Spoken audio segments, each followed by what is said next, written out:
All right, let's bring in former Deputy National Security Advisor and Vice President of National Security at the Heritage Foundation, Victoria Coates, along with former CIA Covert Operations Officer and host of the President's Daily Brief podcast, Mike Baker. Great to have you both here. Victoria, I'll start with you. We're at this... Right now, this stalemate. You've got Iran that it doesn't want to make a deal. You've got President Trump who's threatening more military action, but then you have all these ships waiting to try to get through the Strait of Hormuz. What is the biggest challenge right now with getting those? If you were to have an escort through there, are there still mines in that Strait of Hormuz that the U.S. might not know that are there? Well, good to be with you, John and Katrina and Mike. I think that we do have a pretty good idea of where the mines are. And my understanding is we are warning the ships about those locations so they can take evasive actions and recommending that any ships that are going to try to transit go much closer to the Omani side. It's a little bit more shallow than the Iranian waters, but obviously much more safe. So they reported, CENTCOM did, that 2 ships got out earlier today. You know, that's a nice start, but it's not enough. We need them to be coming, at least to an hour, not to a day, and probably significantly more than that to break this Iranian hold and to demonstrate to them that they really don't have the capability to completely shut off the strait anymore, and that the rest of the world is not going to be held hostage.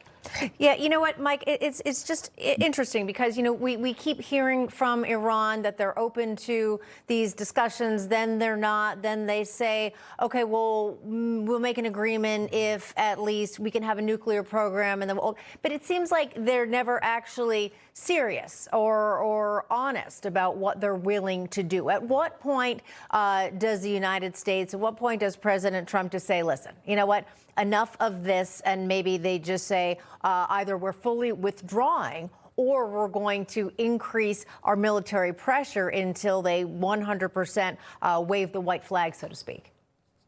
Yeah, well, they have increased the military pressure in terms of just putting more assets out there, obviously. But at the same time, look, the problem you've got here is you've got a negotiation process where both sides feel like they've got the upper hand, right? So as illogical as it sounds, the Iranian regime that exists today believes that it has won thus far, right? Because they still exist.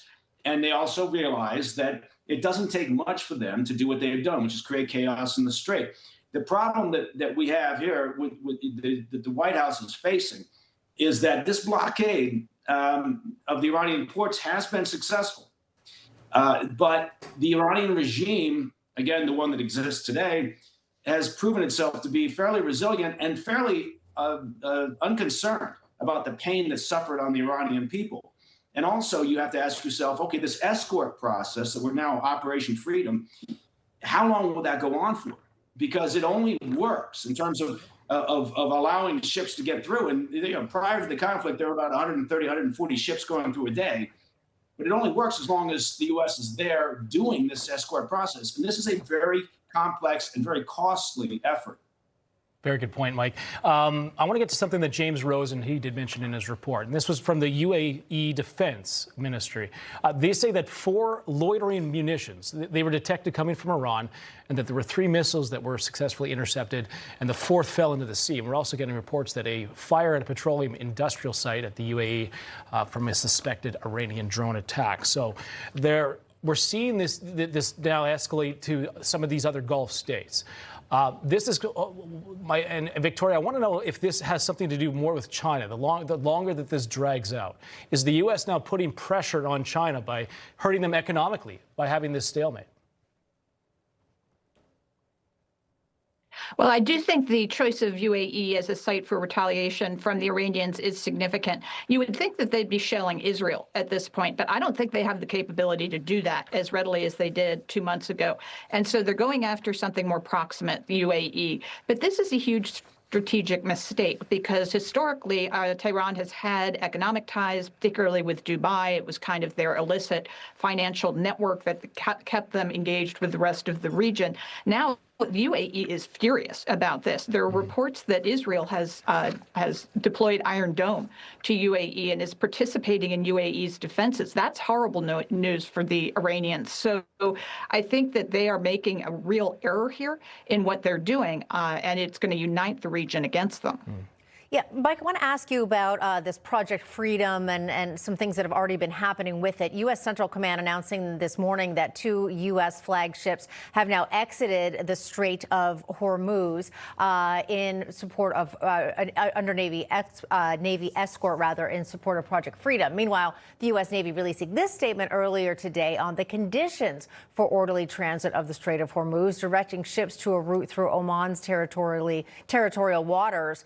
And the interesting part of this, listen, quote, transit via or close in proximity to the traffic separation scheme should be considered extremely hazardous due to the presence of mines that have not been fully surveyed and mitigated. Again, back to the mines, we'd heard about, the supposed removal of them, but a lot of reports that Iran doesn't even know exactly where they are. How dangerous is this, truly?